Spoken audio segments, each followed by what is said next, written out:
Democratic Senator Dianne Feinstein says she will not run for re-election in 2024. That's right. The 89-year-old from California has held her seat since 1992.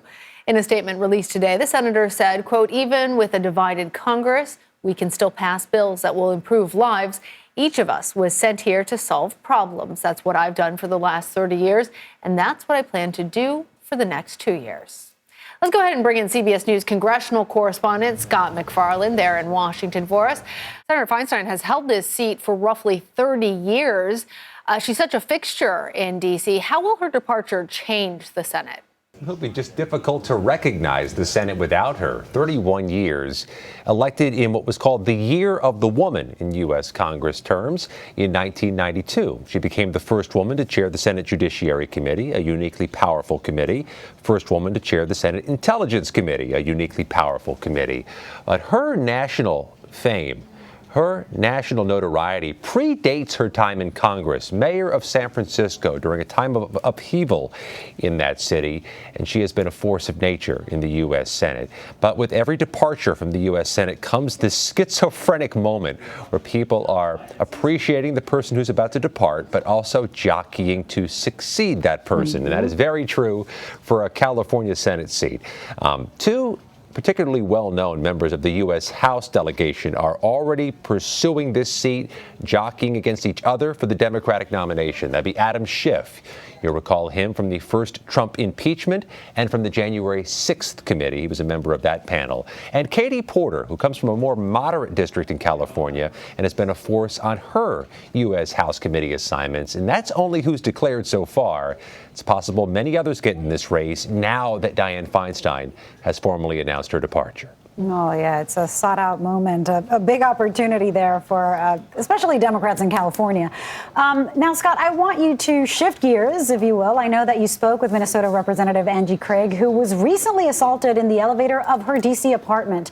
Can you tell us more about your conversation with her? This is a case of grave concern here on Capitol Hill because Angie Craig, the Democrat from Minnesota, was attacked in an apartment complex on Capitol Hill. Went into the elevator of her apartment last Thursday morning. A man got inside, trapped her inside, demanded to go to her apartment to go inside, punched her in the face, according to police, grabbed her around the collarbone, the shoulder, and the neck. She threw hot coffee on him to get away at the next elevator stop and thankfully succeeded. Take a listen to some of what she had to say. All I could do was throw my coffee over my shoulder, which startled him. But as soon as he regained, he came back toward me. And again, it was only until we got to the floor the elevator was headed to that I was able to escape. And he was still grabbing at me as I left the elevator. There was no one. No one in the lobby except he and I. There was no one who came for help when I was screaming for it. Off that elevator. And, you know, at the end of the day, I knew that he was not going to get me to my apartment. And I decided right then and there that I was going to fight in that elevator to get out of there. And that's what I did. Angie Craig of Minnesota. According to police, she is just the latest victim of this alleged assailant, a man named Kendrid Hamlin of Washington, D.C., 27 years old. And CBS News has done a thorough review of Hamlin's court records showing guilty pleas for assault against police, for indecent exposure, for entering unlawfully a different woman's home some years ago in D.C., a number of other arrests, and 25 bench warrants in his past.